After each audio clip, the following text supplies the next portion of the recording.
तक अल्लाह को नाराज करेंगे। आज हम सब इसीलिए जमा हुए हैं कि अल्लाह तबारक व तआला को राजी करें। हमने आज से पहले जो कुछ किया है अल्लाह की बारगाह में तौबा करें, क्योंकि अल्लाह तबारक व तआला जब नाराज हो जाता है तो इंसान पे तंग दस्ती डालता है, इंसान को बलाओं में गिरफ्तार कर देता है, इंसान को जलील रुस्वा कर देता है, इंसान को किसी काम के काबिल नहीं रहने देता। अल्लाह। प्यारे दोस्तों, आज मैं सैयद अमीनुल कादरी की एक छोटी सी वीडियो लेकर हाजिर हुआ हूँ कि जिसमें सैयद अमीनुल कादरी साहब ने बहुत ही अच्छी और प्यारी बात बतलाई है। बहुत ख़ास वीडियो है, आप इस वीडियो को पूरा ज़रूर देखें। इंशाअल्लाह शब बारात आने वाली है, शब बारात आने से पहले इस वीडियो को ज़रूर सुन लें। सल्लल्लाहु अलैहि वसल्लम के प्यारे दीवानों, मैं आज अपनी गुफ्तगू को आगे बढ़ाने से पहले आपसे ये बात ज़रूर कहना चाहता हूँ कि जवानी का, अपनी ताकत का, अपनी दौलत का हम कब तक नाजायज़ फ़ायदा उठाते रहेंगे, कब तक गुनाहों के अंदर डूबे रहेंगे। देखो, अल्लाह ताला जब तक ढील देता है तब तक ढील देता है। जब अल्लाह तबारक व तआला रस्सी टाइट कर देता है, डोरी टाइट कर देता है, फिर कोई यार नहीं होता, कोई मददगार नहीं होता, कोई दोस्त नहीं होता, कोई अहबाब नहीं होते, कोई बचाने के लिए नहीं आता, कोई मदद करने के लिए नहीं आता। अल्लाह ने हमें और आपको जवानी दी, ताकत दी, कुव्वत दी, अल्लाह ताला ने माल दिया, उसको नाराज मत करो। उसने सब कुछ दिया, जो कुछ अपने पास है वो सब अल्लाह का दिया हुआ है, अपना कुछ नहीं है। अगर हम ये सोचते हैं कि ये बाजू की कुव्वत से हमने कमाया है, ये फजूल बात है। अगर माल बाजू की कुव्वत से मिलता तो फिर हर इंसान मालदार होता। मेहनत कौन नहीं करता, मेहनत सब करते हैं, लेकिन अल्लाह तबारक व तआला का फजल है कि अल्लाह हमें नवाजता है, अल्लाह हमें देता है। उसको नाराज मत करो, उसके गजब को दावत मत दो। कब तक अल्लाह को नाराज करेंगे? आज हम सब इसीलिए जमा हुए हैं कि अल्लाह तबारक व तआला को राजी करें।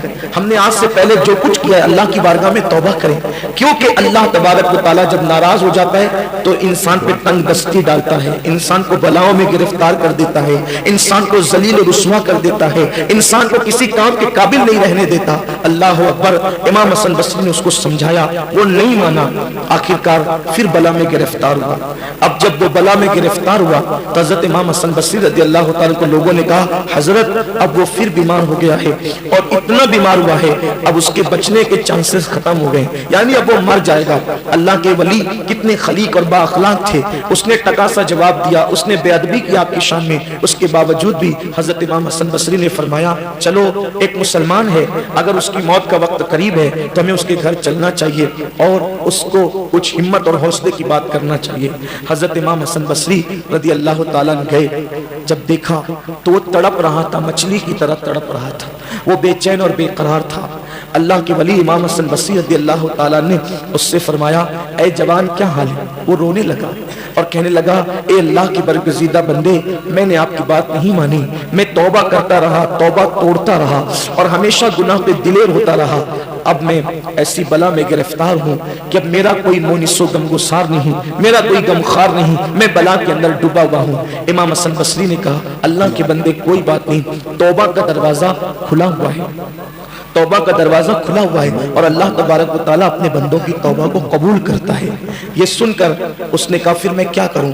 फरमाया, एक बार फिर तौबा कर, अल्लाह ताला तुझे फिर माफ करेगा। उसने जैसे ही कहा, या अल्लाह मैं तेरी बारगाह में तौबा करता हूँ, या अल्लाह मैं तेरी बारगाह में तौबा करता हूँ, तो घर के कोने से आवाज आई, ए बंदे बस कर, तू धोखेबाज और मक्कार है। जब जब तूने तौबा की हमने तेरी तौबा को कबूल किया, लेकिन तूने धोखा किया, मक्र किया और तू तौबा करके हमेशा तौबा को तोड़ता रहा। इमाम हसन बसरी ने, सब लोगों ने जब घर के कोने से ये आवाज सुनी तो इमाम हसन बसरी ने अपने साथियों से कहा, चलो चलो उठो, अब इसका किस्सा तमाम हो गया, अब इसकी आखिरत बर्बाद हो गई। नहीं सुनते कि घर के कोने से आवाज आई कि बंदे बस कर, तू धोखेबाज है, अब तेरी तौबा कबूल नहीं होगी, तू धोखेबाज है, तुझे बख्शा नहीं जाएगा। इमाम हसन बसरी ने कहा, इतना सुनने के बाद अब यहाँ बैठकर फायदा क्या है? रोते हुए इमाम हसन बसरी अपने घर की तरफ चले गए। अल्लामा इब्नुल जौज़ी लिखते हैं, इमाम हसन बसरी अपने घर की तरफ गए, उसकी माँ, बूढ़ी माँ भी रोने लगी, वो भी रोने लगा। अब क्या? अब तो आवाज आई कुदरत की तरफ से, गैबी आवाज कि तुझे माफ नहीं किया जाएगा। मगर कुर्बान उस जवान ने कहा अपनी माँ से, अम्मी हसन बसरी तो चले गए, गैबी आवाज भी आ गई कि तुझे माफ नहीं किया जाएगा, लेकिन मुझे यकीन है कि मेरा अल्लाह बड़ा सत्तार व गफ्फार है, मेरा अल्लाह बड़ा करीम है। ऐ मेरी माँ, एक काम कर, तू मेरी माँ है, मैं तुझे अल्लाह की कसम देकर कहता हूँ, मेरे गले में रस्सी डाल, میرے گلے میں رسی ڈال اور مجھے گھر کے چاروں کونے میں گھسیٹ اور میرے چہرے کو دھول لگا کر اس پہ پیر رکھ کر کے کہنا یہ اس کی سزا ہے جس نے اللہ کے ساتھ بغاوت کی ہے اور گناہ کی ہے، اور کہنا کہ اللہ تو کریم ہے، تو مہربان ہے، تو معاف کرنے والا ہے، مولا تو وہ ہے جس نے 50 سال کے بعد بچھڑے ہوئے یوسف کو اپنے باپ حضرت یعقوب سے ملایا، اللہ تو وہ ہے جس نے ایوب کی بیماری کو دور کر کے از سر نو تو نے اسے زندگی عطا فرمائی، اللہ تو وہ ہے جس نے یونس کو مچھلی کے پیٹ میں زندگی عطا کی، سانس دینے کا موقع دیا، اللہ تو بڑا کریم ہے، میرے بیٹے کو بخش دے، میرے بیٹے کو معاف کر دے۔ بس اس کا چہرہ ماں نے وہ گھسیٹا، خاک میں ڈالا اور اس کے چہرے پہ پیر رکھ کر کے اللہ کی بارگاہ میں دعا کی، اے اللہ میرا بیٹا اگرچہ گناہگار، سیاکار، بدکار ہے، لیکن آج وہ اپنے گناہوں پہ نادم اور شرمندہ ہے، تیری طرف سے آواز بھی آ چکی ہے کہ تجھے معاف نہیں کیا جائے گا، لیکن مولا تو وہ ہے کہ جس نے 50 سال کے بعد بچھڑے ہوئے یوسف کو اپنے باپ یعقوب سے ملایا، اللہ تو وہ ہے جس نے ایوب کی بیماری دور کر کے اثر نو سے زندگی عطا کی، تو وہ ہے جس نے یونس کو مچھلی کے پیٹ میں جو ہے وہ سانس لینے کی توفیق عطا فرمائی، مولا اگر تو میرے اس بچے کو بخش دے گا تو تیرا نقصان اس میں کیا ہے؟ یہ کہہ کر ماں بھی رونے لگی اور وہ جوان بھی رونے لگا، غیب سے آواز آئی جا ہم نے تیرے بیٹے کو بخش دیا۔ اور یہ آواز صرف گھر میں نہیں آئی بلکہ حضرت سیدنا امام حسن بصری کے کانوں تک بھی پہنچی کہ اللہ تبارک و تعالیٰ نے اس کو بخش دیا اور اس کو معاف فرما دیا۔ میرے پیارے آقا صلی اللہ علیہ وسلم کے پیارے دیوانوں، اللہ تبارک و تعالیٰ کی رحمتوں کو بس بخشش کا بہانہ چاہیے، اللہ کی رحمتیں بخشش کا بہانہ تلاش کرتی ہے، اور یہ جو آج کی رات ہے، آج کی رات کو خاص بخشش کی رات ہے، آج کی رات کو خاص مغفرت کی رات ہے۔ اللہ کے رسول علیہ السلام فرماتے ہیں 5 راتوں میں دعائیں رد نہیں ہوتی، ایک رجب کی پہلی رات، دوسری شب برات، تیسری شب قدر، چوتھی عرفہ کی شب یعنی حاجی جس دن حج کے میدان میں ہونے والے ہوتے ہیں اس سے پہلے عرفہ کی شب، اور 5ویں عید الفطر کی شب۔ یہ 5 راتوں میں اللہ کے رسول نے ضمانت دی ہے کہ جو بھی دعا کی جاتی ہے اللہ تبارک و تعالیٰ قبول فرماتا ہے، اور شب برات کے لیے اللہ کے رسول فرماتے ہیں کہ ہر مسلمان کو، ہر مومن کو بخش دیا جاتا ہے سوائے اس کو جس کے دل میں کسی مسلمان کے لیے کینہ ہو۔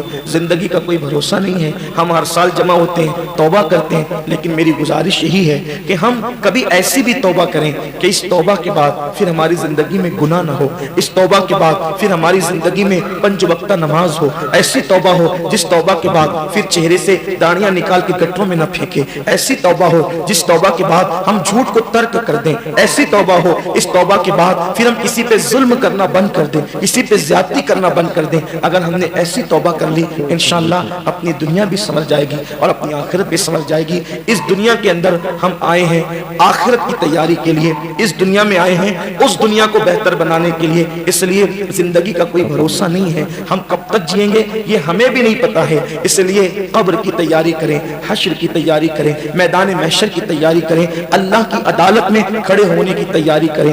کب تک اللہ سے دور دور رہو گے؟ مرنے کے بعد تو اللہ کی طرف پلٹنا ہی ہے، تو کل مر کے پلٹیں گے تو پچھتائیں گے، آج جیتے جی ہم اللہ کی بارگاہ میں پلٹیں، اللہ رب العزت کو منائیں، اللہ کو راضی کریں۔ ایک بزرگ اکثر قوم سے فرماتے تھے اے لوگو اللہ سے صلح کر لو، اے لوگو اللہ سے صلح کر لو، اے لوگو اللہ سے صلح کر لو، اور جب قبرستان جاتے تھے تو قبر والوں کے متعلق کہتے تھے اے اللہ ان سے صلح کر لے، اے اللہ ان سے صلح کر لے۔ کسی نے کہا حضرت آپ کی بولی بدل کیوں جاتی ہے؟ بزرگ فرماتے ہیں جب تک انسان زندہ ہوتا ہے اللہ اس کو معاف کرنے کے لیے تیار ہوتا ہے، مگر بندہ اللہ سے معافی نہیں مانگتا، اور جب وہ مر کر عذاب میں گرفتار ہو جاتا ہے اب وہ معافی مانگتا ہے، لیکن اللہ اس کے لیے توبہ کا دروازہ بند کر دیتا ہے۔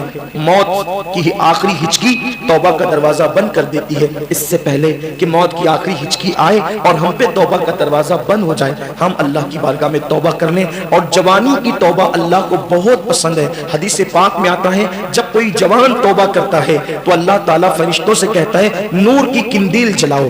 جب وہ نور کی قندیل جلاتے ہیں تو دوسرے فرشتے کہتے ہیں یہ نور کی قندیل کیوں جلی ہے؟ تو فرشتے جواب دیتے ہیں آج ایک جوان نے توبہ کر کے اللہ کی طرف پلٹ گیا ہے، اس کی خوشی میں یہ نور کی قندیل روشن کی گئی ہے۔ تو ہم اللہ نے ہمیں طاقت دی، جوانی دی، آئے ہم سب اللہ کی بارگاہ میں سچی